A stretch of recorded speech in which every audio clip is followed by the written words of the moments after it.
What's the word for it? The whole internet's going to crash from such demand for. How are you, Chaim? Missed you a couple of days, no? No imagination. Just last night. Oh. Get this down. You okay? So Hanukkah parties. What's the word for it? The whole internet's going to crash. Ben, good evening. Are you in quarantine? No. No. I'm fine. I'm just the wife's out, so.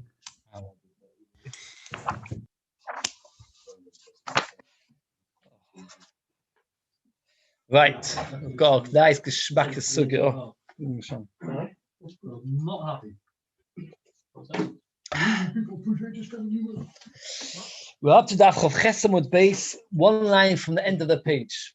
It's a nice, quite a lot of Yesodus of Hilchas Chametz is learned in this sugya. Very lot of all the main sugyas of Chametz of today's Daf. So as much as we can do, it's kedai to get into it. Our Mishnah told us that Chametz is forbidden to have an from on Pesach, and a Chametz of a goy is permitted to have an.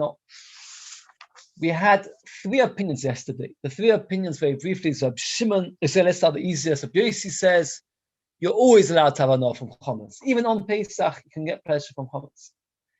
Reb Shimon says that you cannot get pleasure from Chametz on Pesach, but before Pesach and after Pesach, one's permitted to have Chametz. It means that Erev Pesach till Pesach comes in, or the second of Pesach is out, you're allowed to eat Chametz, even if you belong to a Yid. And now the Rabbi Yehuda that says that there are 3 time periods of Chametz, one before Pesach, on Pesach, and after Pesach. So now the Gemara is going to work out, who does our Mishnah go like? First, the Gemara says, our Mishnah seems to go like nobody. Says the Gemara like this, who's our Mishnah like? Bottom line. If our Mishnah, you want to say like Rabbi Yehuda, Chametz, stomach, Rabbi Yehuda said all Chametz is forbidden. Even if it belongs to a goy, Chametz is forbidden.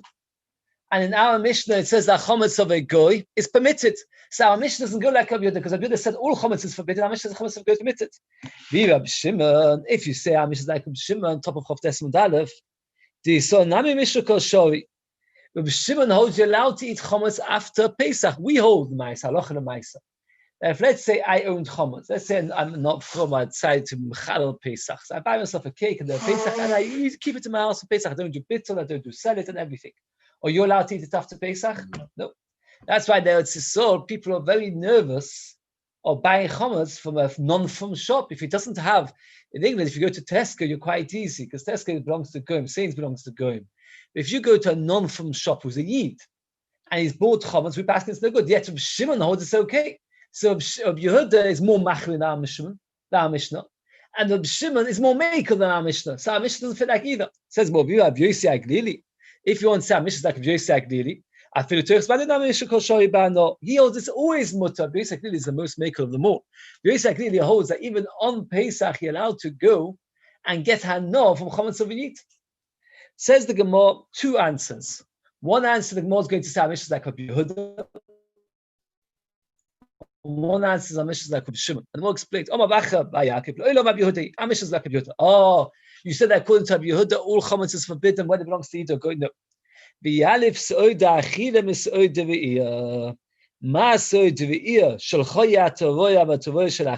means even though the Pasuk talks about only your Chametz is forbidden, it says your Chametz. The Chametz of a goy is permitted. He learns the Issa of lo ya'achil Chametz, where it doesn't say the word lacha, is learned from there. Says Rabbi Yehuda, you're allowed to eat Chametz, which is not yours.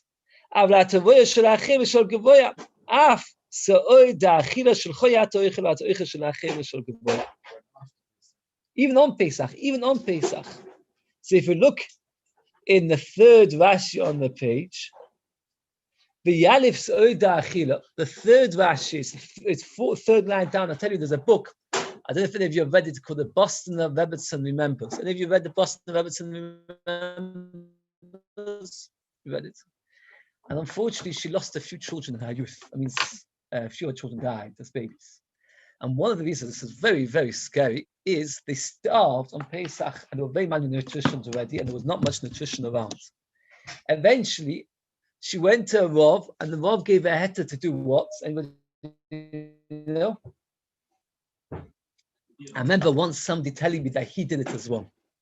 To send the children to a Goyish neighbor and eat chametz on Pesach. And look at Rashi, Rashi, they could have said, you didn't need to Rosh the remembers, you could have said it's like more Pesachim Chavtes Mutaret and Rashi.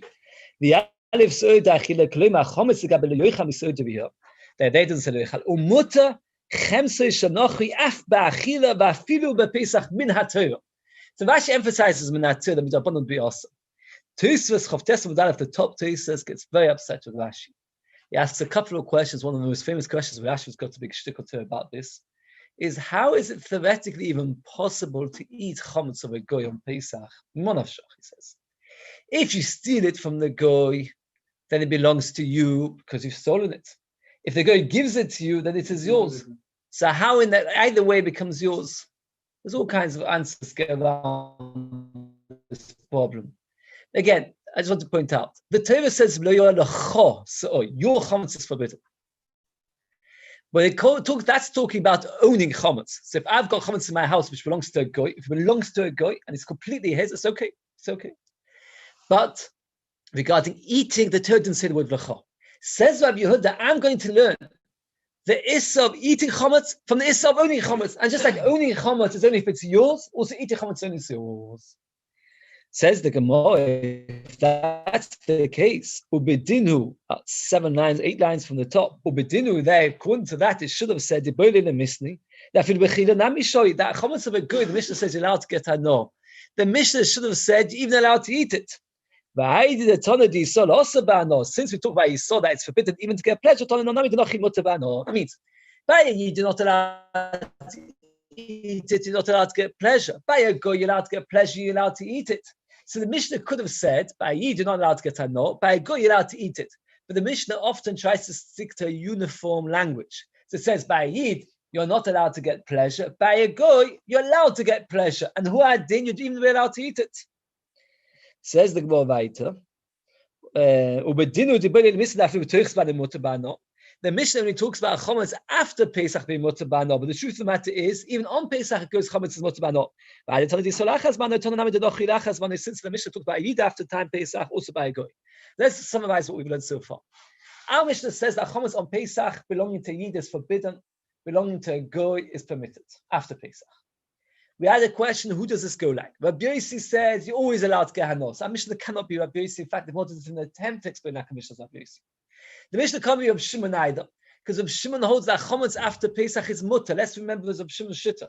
Chametz after Pesach, according to Reb Shimon, is completely permitted. You can go to a Yid and eat chametz which belongs to Yid after Pesach without any problem. So our Mishnah can't be of Shimon either. And the Gemara finally said it can't be like a Yehuda either. Why can't it be like a Yehuda? Because according to Rabbi Yehuda, even the chametz of a goy is awesome. So the first verse of the Gemara is our Mishnah is like Rabbi Yehuda. In what way is our Mishnah like Rabbi Yehuda? Oh, Rabbi Yehuda says all chametz is forbidden. No, Rabbi Yehuda meant only the chametz of a Yid is forbidden. Chametz of a goy is permitted. And the Gemara asks a couple of questions to the lashon of the Mishnah, because the lashon of the Mishnah is what? The lashon of the Mishnah is mashma that only chametz of a goy is mutar b'ano but not b'achila. And the Gemara explains that it could have said mutar b'achila, trying to stick. And the Mishnah is mashma only after Pesach, not on Pesach. Even on Pesach. So according to this, according to Rabbi Yehuda, if you eat chametz of a goy after Pesach, what would it then be according to Rabbi Bava, who gave the first answer? Let's think. According to Rabbi Bava, chametz of a goy after Pesach, according to Rabbi Yehuda, is there anything wrong with it? No. Very good. Nothing wrong with it at all. Where did he get it from? Because he said, just like we see by owning chametz in Ishlecha, also eating chametz in Ishlecha. Rav Omar, L'olam Rab Shimoni. The shittas of Shimon. That means if Shimon Bemes holds that what? That chametz is only forbidden on Pesach. And after Pesach it's okay. The Kenosa, Rabbi Shimon Kenosa Konis, Hovav Aleh Balior Balimotza. And this is actually how we pass them. We pass them like Rabbi Shimon that what? That chametz on Pesach is forbidden, chametz after Pesach is permitted. Only with the Rabbanon, you're not allowed to eat it. So going back, the Gemara said earlier, how could you say Mishnah is like Shimon? When Shimon says only chametz on Pesach is also chametz after Pesach is mutter. The answers of Shimon's talk about devices, and Mishnah's talk about derabbanons. But Shimon is saying minhat toira chametz after Pesach is permitted, and Mishnah's talk about midrabbanon after Pesach chametz is forbidden. So the person should be very careful with midrabbanon. You're not allowed to eat chametz, which a yid owned. Right? If you go to yid's house who's not full, and he's had a cake. Or a shop which is not full, right? It didn't sell the chametz and belongs to a yid, you cannot eat the chametz after Pesach with durable. Right? What? And he didn't sell his chametz. No.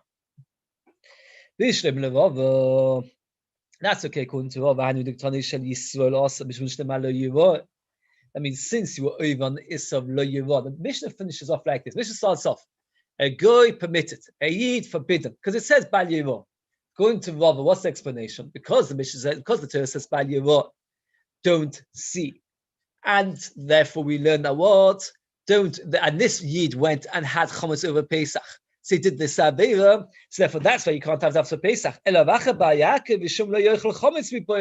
to him, the reason you're not allowed to have chametz after Pesach is not because of Bal Yirah. It's rather because of the Torah says before, don't eat chametz. We had 3 psukim, and one of the psukim we said is describing the time period after Pesach. So the Mishnah is bringing the wrong pasuk. So well, we saw the Mishnah is not describing the latter halacha. It's going on the first halacha. Again, Mishnah says chametz of a goy permitted, chametz of a yid forbidden, because it says Bal Yirah. The reason that we've quoted Bal Yirah is to explain why a chametz of a goy is permitted, because since the Torah says Bal Yirah l'cha, only that which is yours, and this chametz of a goy is not yours, that's why it's permitted. Areisha koi, v'achi kama chametz shenochi shavla v'pesach muter bano, mishum shenema lo yirah l'cha, shel choya tavoy, not allowed to see your own, avla tavoy shel achem shel gavoya, you're allowed to see that which belongs to others. V'yalif so da'achilim so d'v'iyah, and he learns halachas of serves eating from the so of seeing. I have to point out, we don't paskin like this, and we paskin that you're not allowed to eat chametz of a goy. The only reason why I allowed this child in this story in the Boston Rebbetzin is only because of the fact that it is for a child. It's only a matter of chinuch. If it's pikuach nefesh, literally, of course you could. It wasn't banish pikuach nefesh. What happened was she had a man.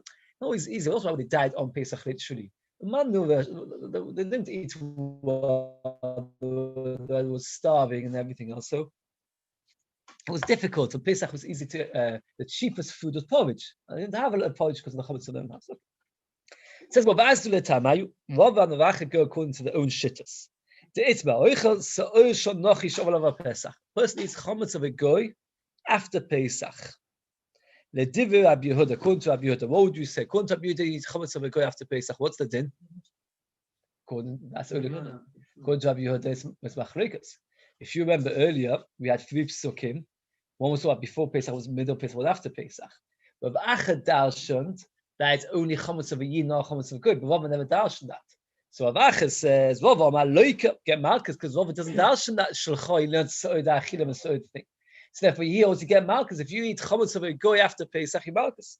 Avach amar ina loika, Rava amar loika lo yalef abiyodah so'od achilim and so'od aviyah. It doesn't learn so'od achilim from so'od seeing. Avach b'Yaakov amar ina loika, you don't get malchus, salif so'od achilim and so'od aviyah. We learn one from the other. So the Ma'isa, it comes out machloikas b'shittas Rabbi Yehuda when the Torah says don't eat chametz after Pesach of a goy.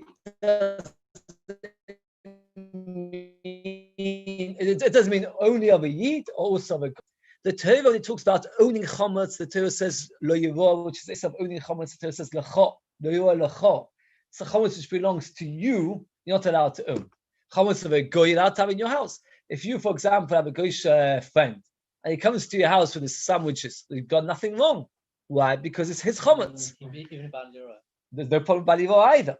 Ma'ashein Kain, eating chametz, the Torah never mentioned the word lecha. So according to most of the poskim and how we pass, eating chametz makes a difference if it's yours. So Acha, the Shittas Rabbi Yehuda explains the issa of not eating chametz, the issa of chametz of a goy is of not eating of chametz is only if it's yours. If it belongs to a goy, you're allowed to eat chametz. As I mentioned, this argues with Rashi, and he says we're talking about only after Pesach. But on Pesach, of course, chametz of a goy is forbidden to be eaten. Okay. Says the Gemara, "Hoda be Rav Acha b'Yaakov Mahi." Rav Acha was chayzer. Rav Acha retracts his position. Now the Gemara is going to bring a very long brisa, a very long question, and then right at the end we're going to see that Rav Acha retracts. What did Rav Acha say? What did Rav Acha teach us? Everybody remember, what did Rav Acha teach us, which is now going to, which he retracted from? What did Rav Acha teach us? What did Rav Acha teach us? What did Rav Acha teach us? Rav Acha taught us that chametz of a goy, a yid is allowed to eat on Pesach. Chametz of a goy, a yid is allowed to eat it on Pesach. Why? What did he learn it from? Where did Rav Acha get it from? L'cha. Oh, the Torah doesn't say l'cha by eating, it says only l'cha by owning. He learns the issa of eating from the issa of owning. Well, not really, it's a bit strange. I know he's retracted it, but Yes. in fact, doesn't it become yours as soon as you start eating? That's this kasha. That's the kasha. I want to ask that kasha of Rashi. Actually, it's actually true. Okay. Now, very good. The Gemara. Let me show the chalices. Okay. I said. In what case would the yid eat chametz of a goy on Pesach? In what case? What scenario? According to Rav Yehuda, it would actually be permitted. The way Rashi explains, it would be completely permitted for a yid to eat the chametz of a goy, just like you're allowed to have chametz in your house of a goy, like the Torah says lo lecha. So too, you're allowed to eat the chametz of a goy. Levi has put onto this group. Yeah, I saw. Yeah. This is an interesting thing. And what happens if you have medication? This is what they use it for. If you have medication, which has got, either let's say it's more mixture of chametz, you need the medication. So what people do is they sell it to a goy and get permission that the goy allows you to eat it. Okay. We're going to have a brisa. The brisa says a question like this. The halacha is if you steal from hekdash, that means if, for example, I promise that this cup should belong to Beis Hamikdash, and you can't use it, then what's happened is, what do you have to do? Let's say this cup's worth £1, right? Nice cup, right? What happens very briefly? Right, you pay £1.25, and you bring a korban osher me'ilos, right? 1/5 an osher. But there has to be a loss to hekdash. If, for example, this cup is absolutely, completely worthless, and you use it, what happens? Nothing, because then you didn't take anything which belongs to hekdash. Question: if a person takes a loaf of bread and he says this loaf of bread should belong to hekdash, a loaf of bread is worth £1. Comes Pesach and hekdash have done nothing about it. They should have sold it and bought with it some stuff for the Kohanim. They never did anything with it. For whatever reason, the hekdash were lazy, and now you've got a loaf of bread on Pesach which belongs to who? Hekdash. And I go and eat it. How much do I pay hekdash?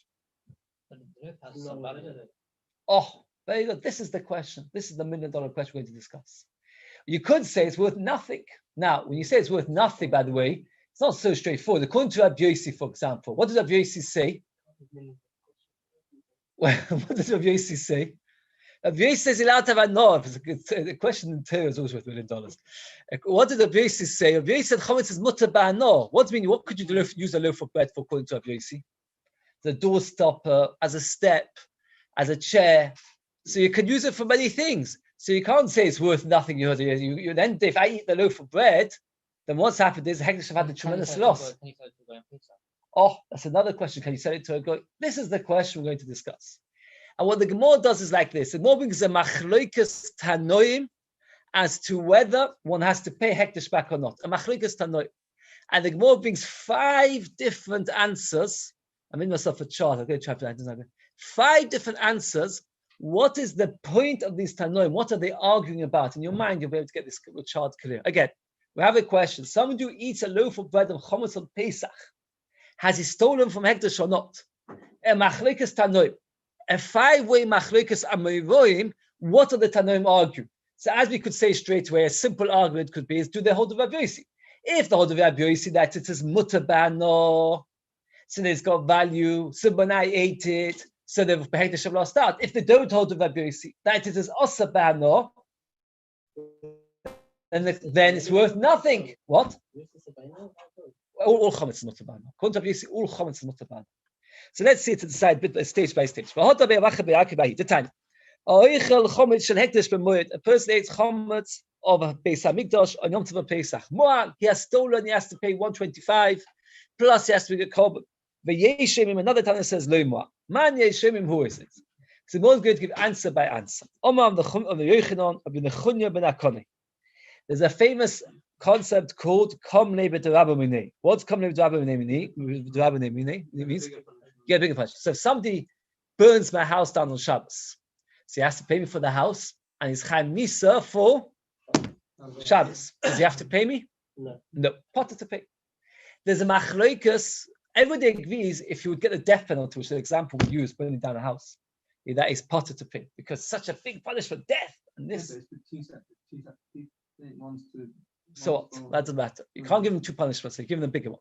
The question about is lesser punishment. For example, he does something which you get malchus and money. That's a shaila. One of the shailas is what about chorus and money? So, for example, burning a house down on Yom Tov is only chorus. There's no misa b'dei.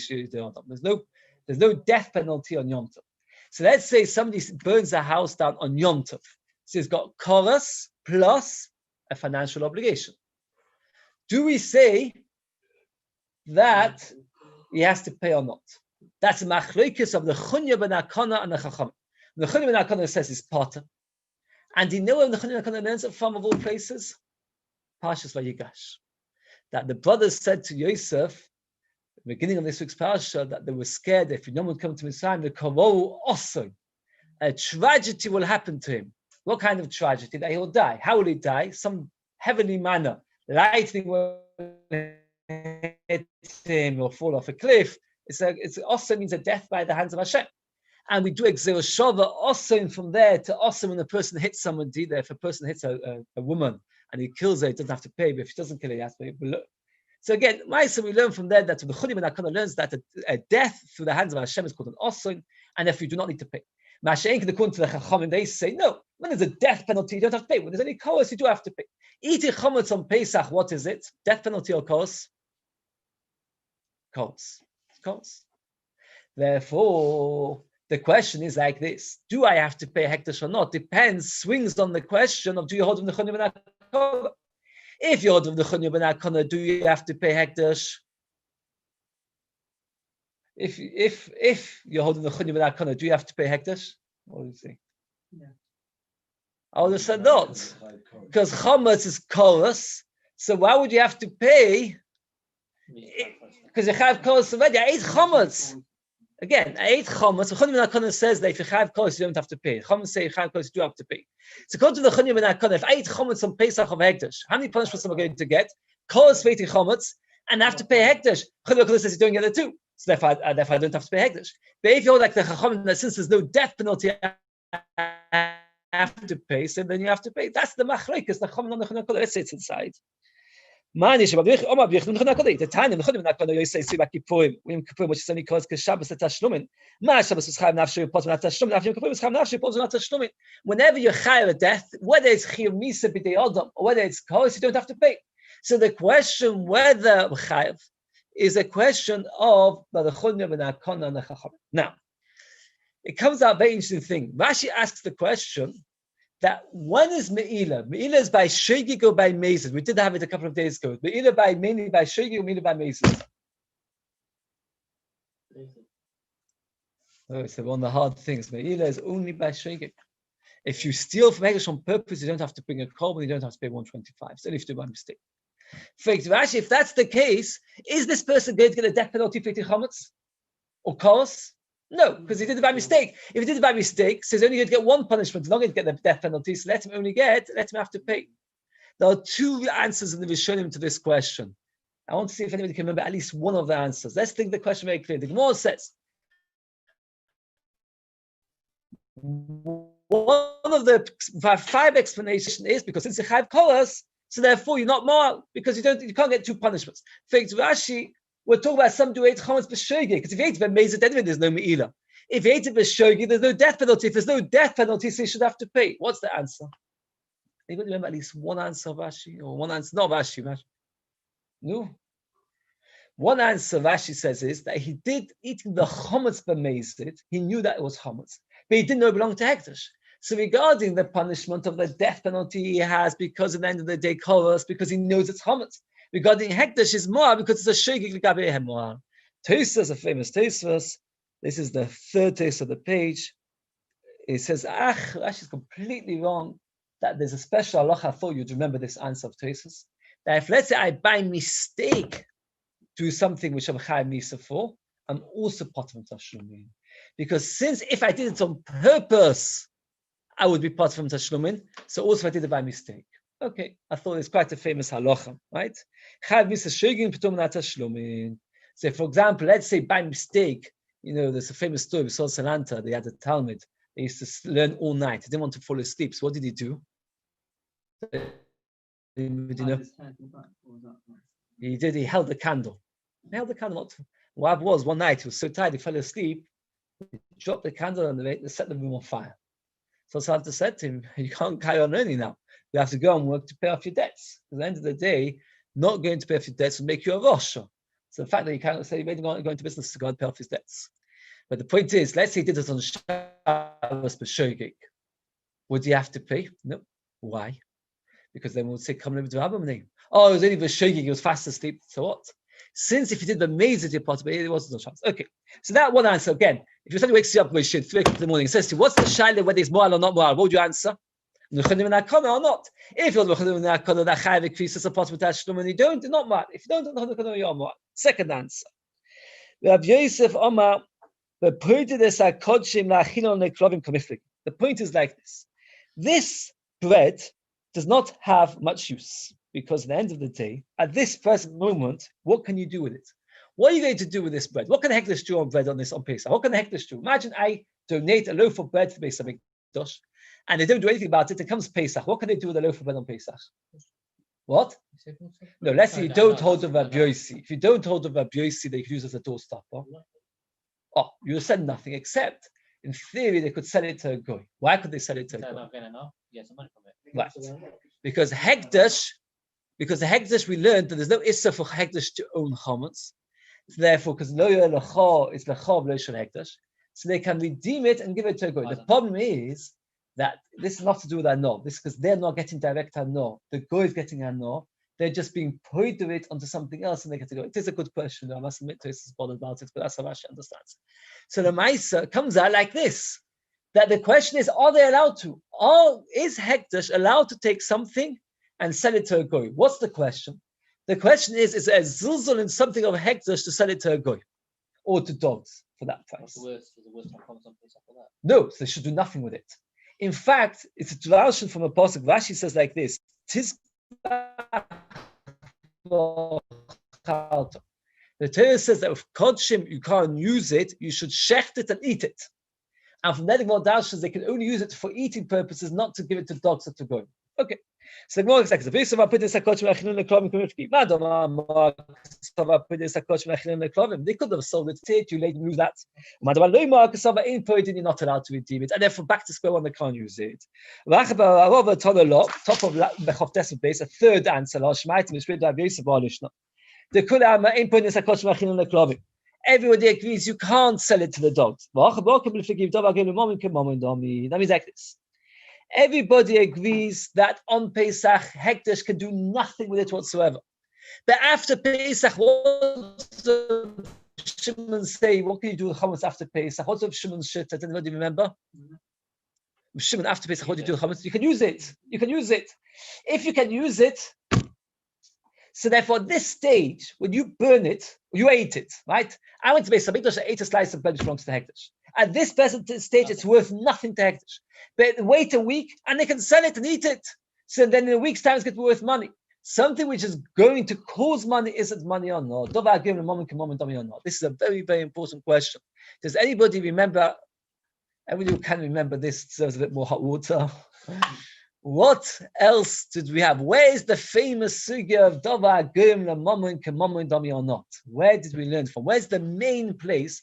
Something that causes money if it's like money. We had it in Pesachim, we had it in other places. Where is it? Where's the main? Where did the Machlekes start from? Remember? Dova Gum Lamamon. You'll kick yourself in a minute. If what happens is somebody promises to give a korban to Beis Hamikdash, and I steal it from him. And the point is, because of that, now he needs to bring another korban in his place. Do we consider that I've stolen from him, or do we still consider from Hekdesh? On one hand, that's right. It depends. If he said this is the korban, so since he doesn't need to bring another one, it's not. If it said, I lied, that he has to bring another korban, it's not about going on. Okay, we'll come to that. Okay, so that's the third explanation. What's the three explanations so far? Whether you hold the chudim and akona, whether koros makes a pot of tashma, whether you could deem it to the dogs it has value, or whether after Pesach having value means that on Pesach it's causing money stuff because of the value.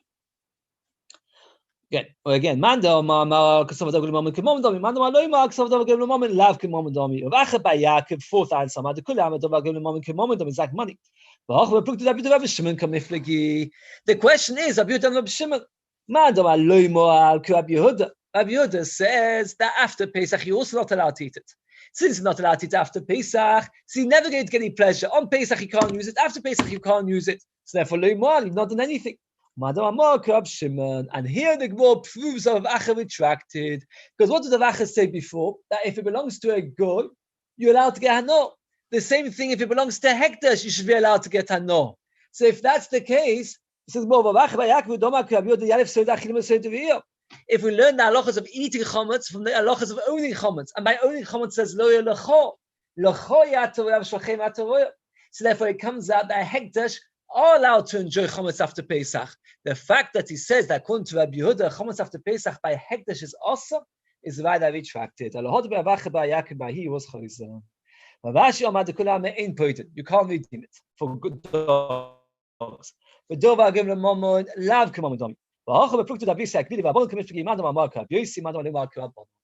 he says, are they allowed to be nana from chametz or not? So there are 5 ways to understand if somebody comes and eats a loaf of bread of a hekdesh or Pesach. Let's say a loaf of bread is worth £1. Does he have to give £1.25 or not? And does he have to bring a korban or not? 5 answers. I'm going backwards. According to Rabbi Yossi, they're allowed to be nana from chametz. So you've made hekdesh lose out. They could have been nana from this bread. So you have to pay. According to Chomim, say you're not allowed to nana, not. That's the last answer. The second answer is if you say that after Pesach you're allowed to enjoy it, so by eating the bread of Hekdesh, you made them lose out. The after Pesach they're not going to get it. But if you say that after Pesach you're not allowed to gain, so either way the gain, so they're always going to be also. The third answer is when the Dova gave them that means on Pesach it's worth nothing, but after Pesach it's worth something. The second answer is what is machlokas, whether can you redeem kodshim to feed it to the dogs? And the first answer is when you've done something which is chayav koros, do you have to pay? Oh, you're not chayav koros because it's b'shogig. What's the answer? Because me there's always b'shogig. There were 2 answers. Rashi and Tosfos, the 2 answers. Oh, you can't be chayav for me. You can't be chayav koros for eating the chametz because we're talking about he did the b'shogig. Otherwise, there's no meila. What? Oh, the chametz was amazing. The meila was b'shogig. That's what Rashi says. Very good. What does Tosfos say? That even by shogig, at the end of the day, since potentially there would be a chiyuv misa, you'll be amazed it's definitely shogig as well. Now we have a 3-way machlokas regarding bittul of chametz. Can chametz be nullified? That means, for example, let's say your wife says to you, "I made a big pot of chicken soup, and I dropped in it a bit of chametz." Mutter or also big machlokas. I have to tell you that we paskin that it depends if it's before Pesach or on Pesach. On Pesach we hold that what? It is awesome. Before Pesach, it is mutter. Because of that, I've seen that quite a few people, I learned for 2 years, but I used to practice a very lot. What do some people do? They take all the water before Pesach and they put it in containers and they drink it on Pesach. Why? Because the water we get, by the way, it's just though I found out a few months ago randomly, we get it from Oz water. That's what somebody told me. We get our water from Oz water in the Lake District. Mind you, the water is from Oz water. It's a big lake in the Lake District. Now, the chances of a slice of bread somewhere in Oswater Lake is quite high. Now, that slice of bread will be chametz. Now, we said on Pesach, and therefore, what happens is, if you drink water on Pesach from Oswater, it's not bottled, and therefore it's chametz. I said over this story because this morning in the Daf Chabur, and I went to check it up in Taka. I made sure that the story is correct. An amazing story. I don't know what the lesson of the story is. Shon Shvadron came collecting for Yad La'achim in England about 40, 50 years ago. And what happened was, nobody knew him so famously at that time. And he was makbid to eat only machine matzahs. And the kehillah that he went to only ate hand matzahs. And of complicated reason, he was kicked out of the flat they was meant to be in on Pesach because of the fact that he was yichud, etc. Fine. So he was out in the street with a massive bucket of water because he never drank water on Pesach from the tap. And with his machine matzahs, and he went from door to door, and nobody would let the Shon Shazon into the house. So how can you bring in machine matzahs? Can you imagine such a story? Eventually, one person allowed him on condition that he sits at a different table for the rest of the family. He wrote a letter to his wife, and she wept and wept that her husband was suffering so much. That's the story. What the moral of the story is, I'm not sure. Other than it's a kind of dramatic picture. It's Shalom Yichov. The Sefer describes how he went around with this bucket of water. And my Rebbe Winston Wiener told me that he didn't have a bath. His wife, sure, didn't have a bath on Pesach. Because before Pesach, they would fill up the bath with water. And the whole Pesach, they would drink water from the bath. So they couldn't have a bath or shower the whole Pesach. 9 days, twice a year. No, it's only 7 days now. So 9 days, twice a year. 7 days in it's so From lake till tap is like comes about 14 14 normal days. days. Wow. but anyway, so now it's, You could use the mikveh. yes, I know. So There's so much between the lake and the there are those who hold to it. A simpler way to do it is just to buy bottled water before Pesach. No, bottled water before Pesach is out of. There's no crumbs in your bottle of water. It's in the lake. There's water. Okay. Does the water not go into like a treatment I'm center? looking now. I'm not so. Huh? Where the water doesn't come from Old water. Where's it come from? It says it comes from the Okay. 2 million years ago through the land. 29 water supply zones that Okay. supply this area. So you could have any of. Okay. Omar Rav. I tell you how, because I went to Dovestone and there was a water treatment person there. And I said, "Oh, is this where we get our water from?" He said, "No, you get your water from Oslo." So that's where I live. He said, "Okay, it's a beautiful place, Dovestone, if you ever go there." Omar Rav. Now we're going to have a three-way machlokas. And again, I'm in myself a chart. And again, you create a chart. We have 3 shittas. That's 3 shittas. And we've got chometz on Pesach and chometz when it's not on Pesach. So that's already 6 cases. 3 different people. Chometz on Pesach, chometz after Pesach. And then you've got chometz bin b'minoi and chometz bin b'she'enu minoi. What would be chometz bin b'minoi? Is let's say you've got something like a slice of bread, a matzah which became chometz, let's say became a rose, and another matzah which is not chometz, and it got mixed up. You don't know which one's chometz, which was not. That's min b'minoi. Min b'she'enu minoi is if you've got crumble chometz that falls into a pot of soup or into a cholet. So you've got 2 different questions. Now regarding min b'minoi, there's a big machlokes tanoim. Shittas Rabbi Yehuda in Shas, shittas Chachamim. Rabbi Yehuda holds min b'minoi afilu be'elef loy bottom. Min b'minoi is never bottom, and he learns it from the strangest of places. Does anybody know where he learns it from? What's min b'minoi? Something where it's the same kind of thing. Hot bread and matzah. Oh, let's say blood and blood, oil and oil, wine and wine. Let's say tray for wine and kosher wine gets mixed up. Good, afilu be'elef loy bottom. Because the Torah says in Avodah Yom Kippurim that you should take it from the blood of the cow and the goat and sprinkle. And everybody knows that there's more blood in a cow than there's in a goat. So therefore, you see that blood is not bottled, doesn't get nullified within itself. Shittas have just been bottled. And this machlokes Rabbi Yehuda is a machlokes Amoraim and a machlokes Rishonim. Shittas Rashi is what? That min b'minoi lo bottle. Shittas Rashi. This is the Rashi and the Lamed Amud Aleph, and he says from here we learn that you're not min b'minoi in the bottom. And the Tosus Lamed Amud Aleph, a very long Tosus, and he gets all upset with Rashi. He says we pass him the tools from Sadik Ches. A huge avichus about this question is min b'minoi in the bottom. So again, you've got min b'minoi and min b'she'enu minoi. Min b'she'enu minoi, everybody agrees it is bottle, it is nullified. Does anybody know about how much? How much is min b'she'enu minoi bottle in nullified? More than 1,000. 60. Taste. That's min b'she'enu minoi is 60, and min b'minoi is afilu be'elef. Again, let's see the Gemara inside that. Omara, chometz bizmanoi beid minoi b'shlem minoi osa shlem bizmanoi minoi osa shlem minoi mutar. The Gemara explains. Rashi himself says, let's let the Gemara explain. But my asking, even if there's some time, it gives a taste. Shlem bizmanoi shlem minoi mutar. Or you have time if it's giving a taste, it should be osa. Elo b'mashu. We're talking about a minute amount of chometz. So therefore, the Gemara explains. Chometz bizmanoi beid minoi b'shlem minoi osa. On Pesach, even the most minute amount, it's osa. Why is it osa? The Gemara explains. They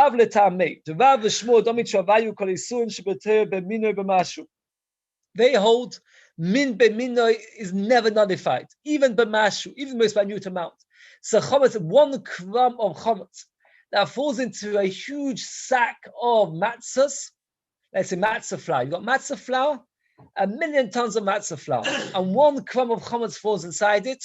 What's the din according to Rav? It's not bottle, because min in the bottle.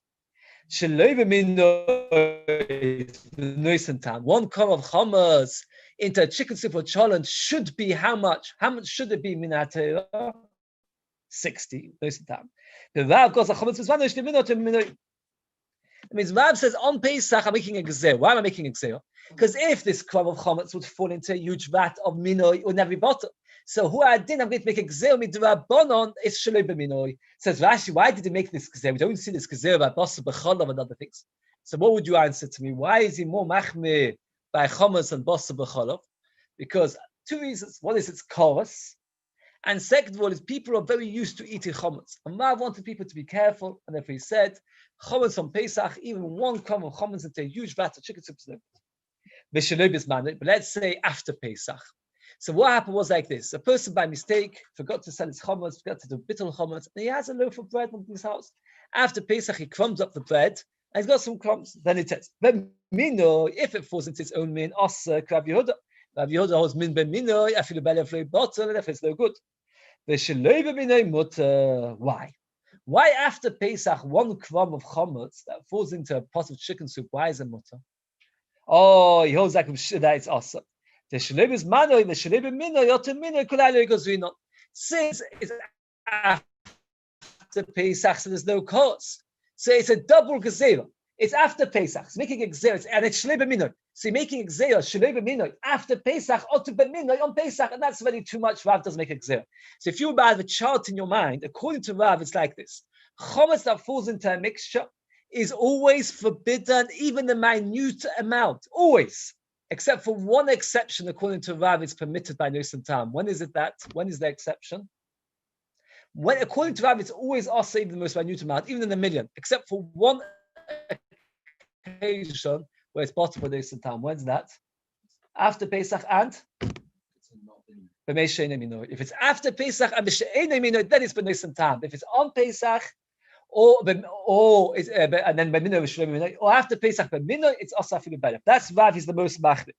Now we come on to Shmuel, who goes one stage more makel, and then Rav Yechon on one stage even more makel. The Shmuel Amar Cholis was manu b'minoi asa shaloi b'minoi mutter shaloi was manu b'minoi ben shaloi b'minoi mutter, and he explains Cholis was manu b'minoi asa on Pesach min b'minoi is asa. Why? Even in a 1,000 Shmuel tamid Rav Shmuel Shabbai Klesun Shmuel Tevunoi Asun b'mashu.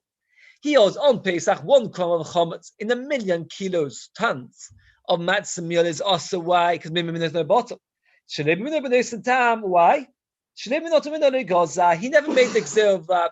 He never said like Rav that if it falls into chicken soup or cholent, we're going to forbid it to gzeir midrabanon to a case where it fell into matzah meal. He holds no. By mino, it's no good. It's okay. It's bottom of shishim. After Pesach, I'm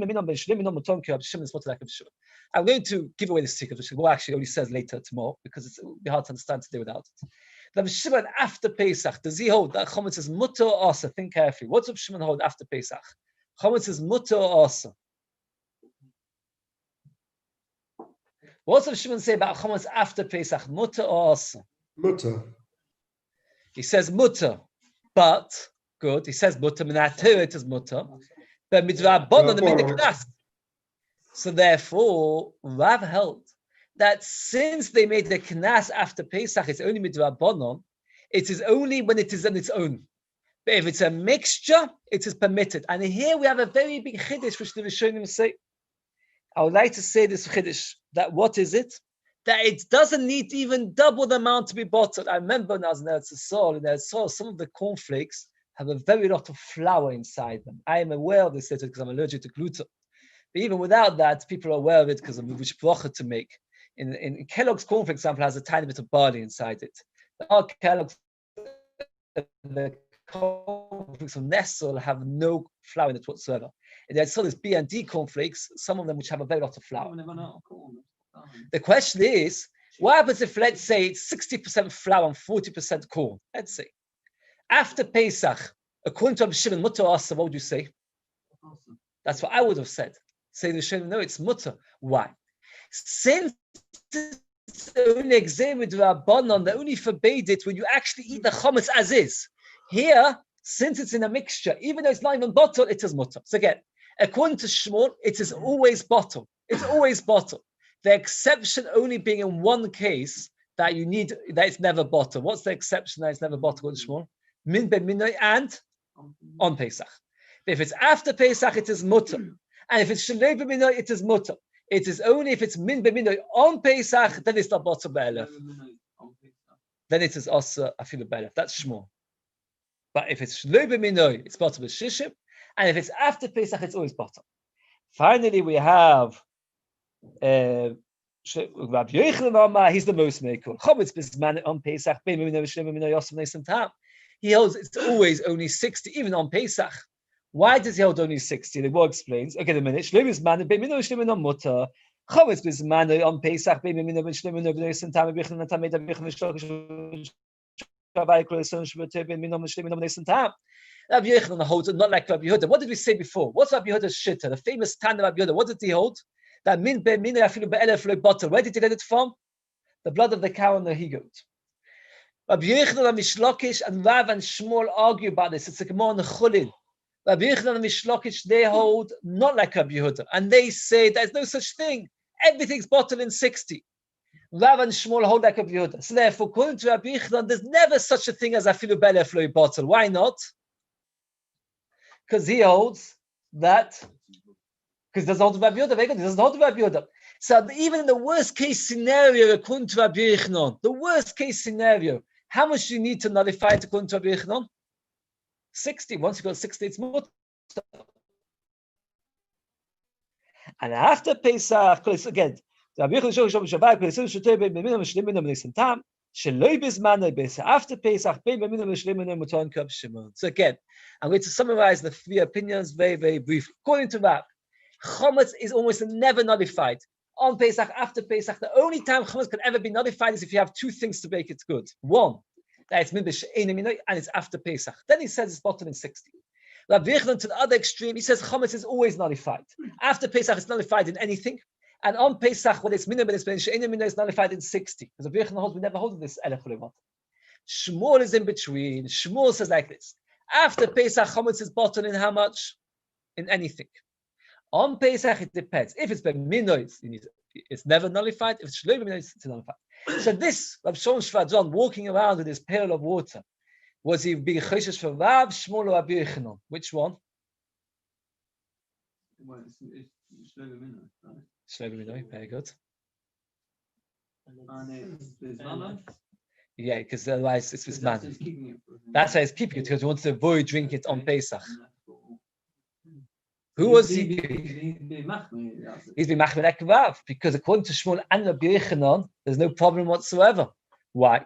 According to Rabbi Yochanan, no problem. Even according to Shmuel, there's no problem, because bread is min b'shem minoi pashtus, and therefore the water is min b'shem minoi. Since the water is min b'shem minoi, so therefore it is a sachaba. But we'll see that we do pass like Rav. Okay, so you're all going home now and buying yourselves an extra bath or a big store cup bucket. I'm sure there's plenty of those mixed. Very good. I was just teasing you. You don't need to. I don't. I drink water with it. What do you mean? I'm sure you want to give. Very good. Wait a second. Where are we up to? We're up to Lamed Amud Aleph at the top of the page.